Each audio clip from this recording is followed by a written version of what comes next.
Continuando a nossa série Personagens Bíblicos. O personagem de hoje se chama Ana, uma mulher profundamente triste. Pesquisando em outras traduções, Ana é apresentada como uma mulher muito aflita, atribulada de espírito, angustiada de espírito, muito angustiada ou profundamente angustiada. O significado do nome Ana é graça, graciosa, favor ou clemência. A passagem bíblica que conta a história de Ana é o primeiro capítulo do primeiro livro de Samuel.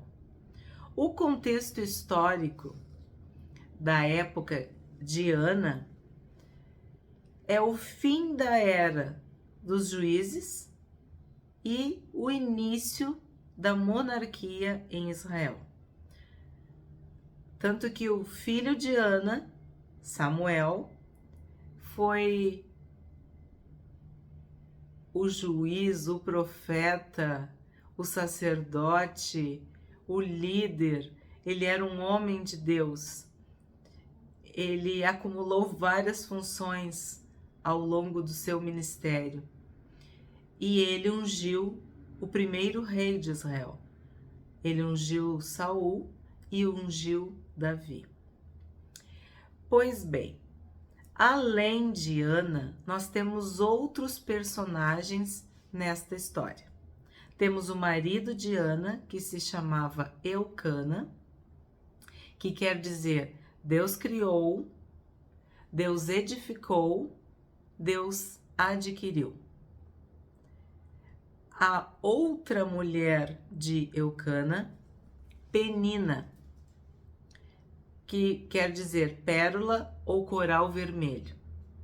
O filho de Ana, Samuel, que quer dizer Deus ouviu ou o nome de Deus. E o sacerdote Eli, que quer dizer Deus meu Deus. Então, se tu já tá a postos, preparada e preparado, pega a tua Bíblia, abre no primeiro livro de Samuel e nós vamos ler e eu vou fazer alguns destaques durante a leitura.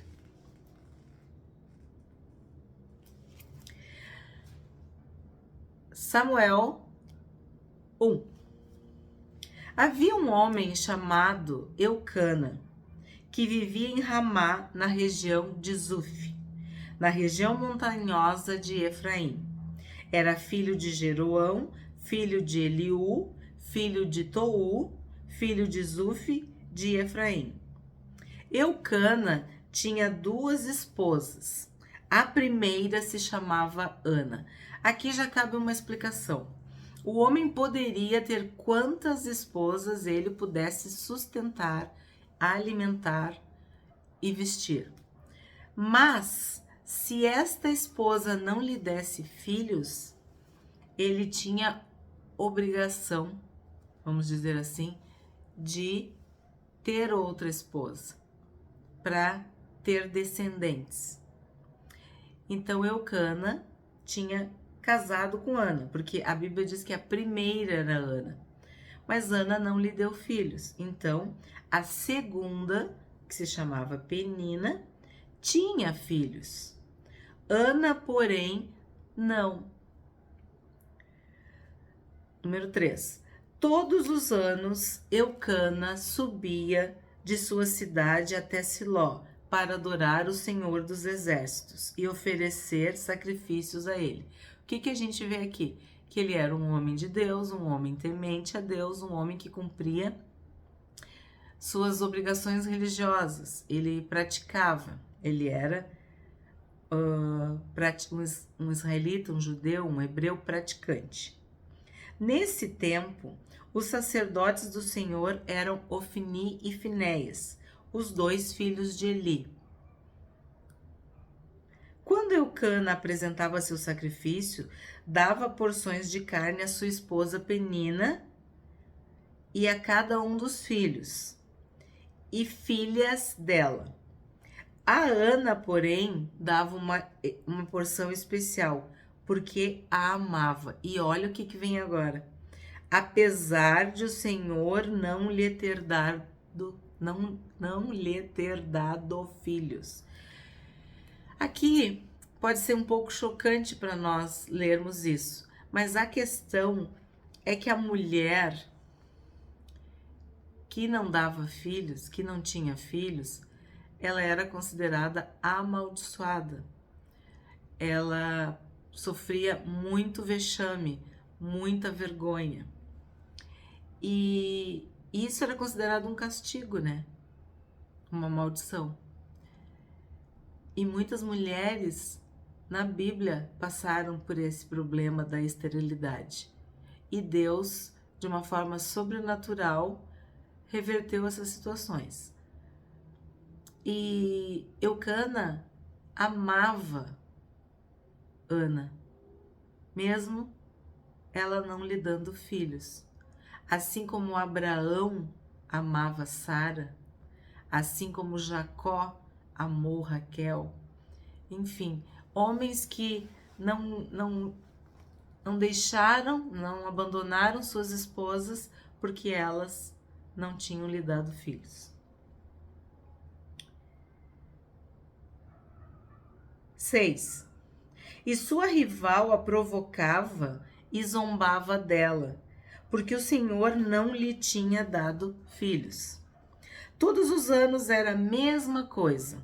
Penina provocava Ana, tem outras traduções que diz que ela irritava Ana, quando iam à casa do Senhor.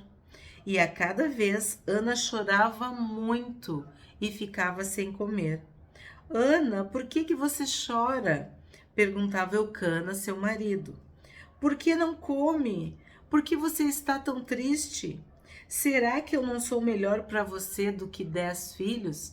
Ele queria agradar Ana e muitas pessoas interpretam essa frase dizendo que ele se achava. Eu não vejo assim. Eu vejo que ele queria dizer que o amor dele por ela era maior do que se ela tivesse dado para ele 10 filhos.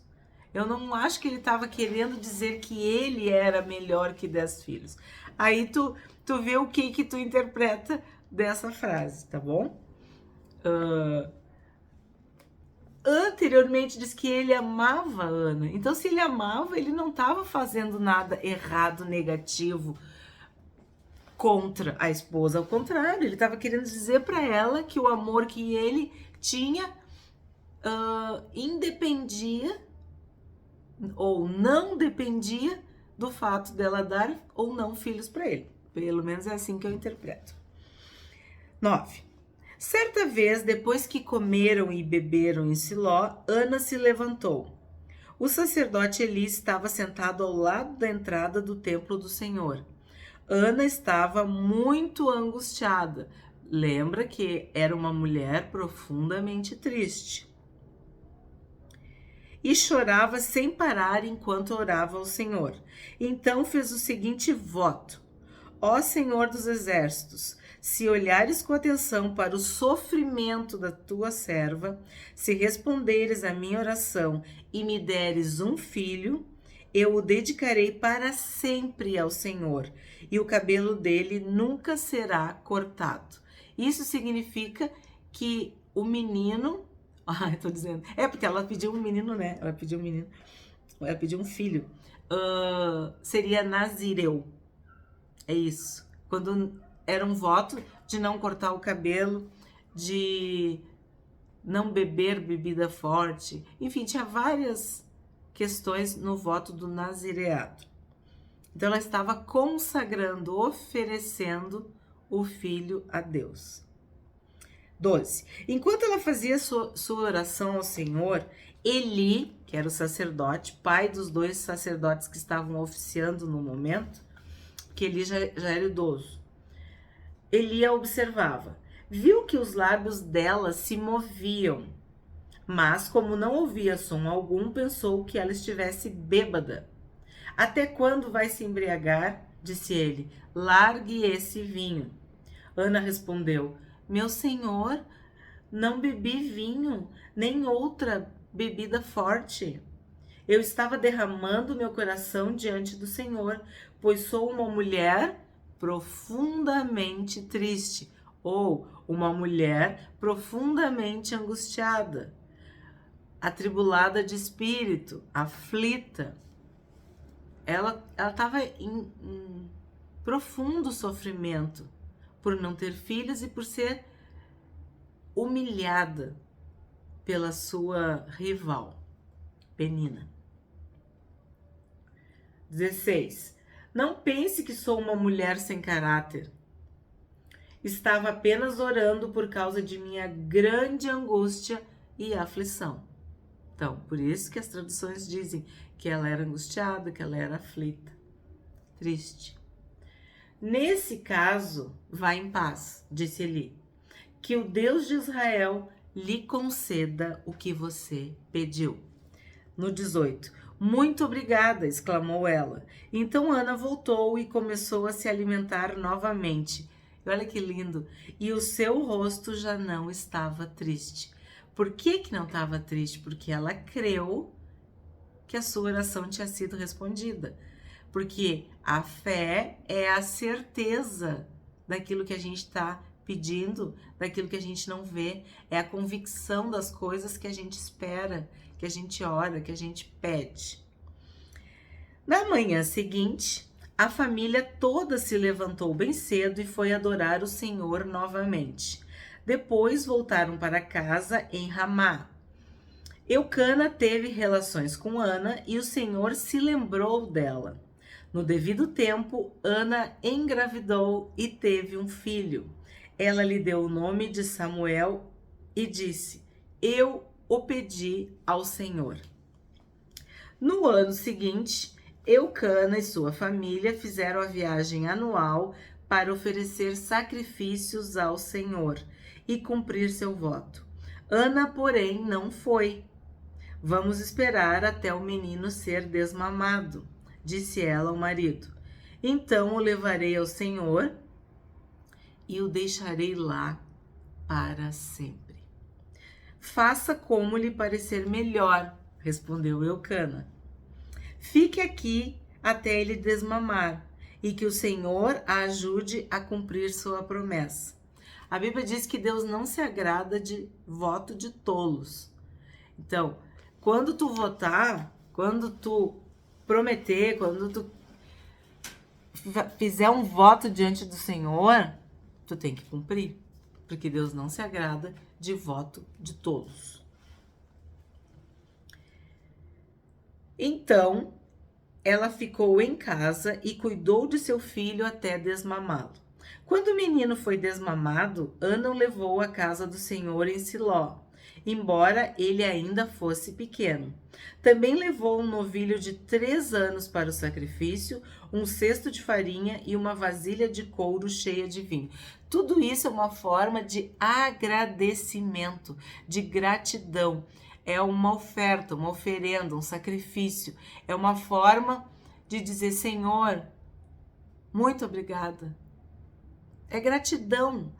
É uma forma de honrar, adorar, agradecer a Deus. Depois que sacrificar, no 25 eu tô. Depois que sacrificaram o novilho, levaram o menino a Eli, lembra o sacerdote? E Ana lhe disse: Com certeza o Senhor se lembra de mim. Sou a mulher que esteve aqui anos atrás orando ao Senhor. Pedi ao Senhor que me desse esse menino e o Senhor atendeu o meu pedido. Agora eu o dedico ao Senhor. Por toda a sua vida ele pertencerá ao Senhor. E ali adoraram ao Senhor. É muito interessante que numa outra tradução diz: por este orava eu, por este menino eu orava. É muito lindo, ela pediu, ela recebeu e ela devolveu ao Senhor como oferta de gratidão. Ela foi humilhada, muito humilhada, mas Deus a exaltou. A palavra diz que aquele que for humilhado será exaltado e aquele que for exaltado será humilhado. A Bíblia também diz que quem pede, recebe. Quem bate, a porta é aberta. Quem busca, encontra. Então, Ana pediu, Ana bateu, Ana pediu, bateu, buscou, ela lutou, ela chorou, ela se humilhou, ela sofreu, ela clamou, ela implorou, ela suplicou, ao ponto do sacerdote achar que ela estava embriagada. Daí tu imagina o sofrimento da alma de Ana.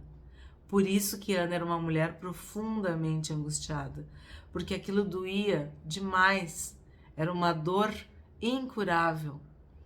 E Deus atendeu, Deus respondeu.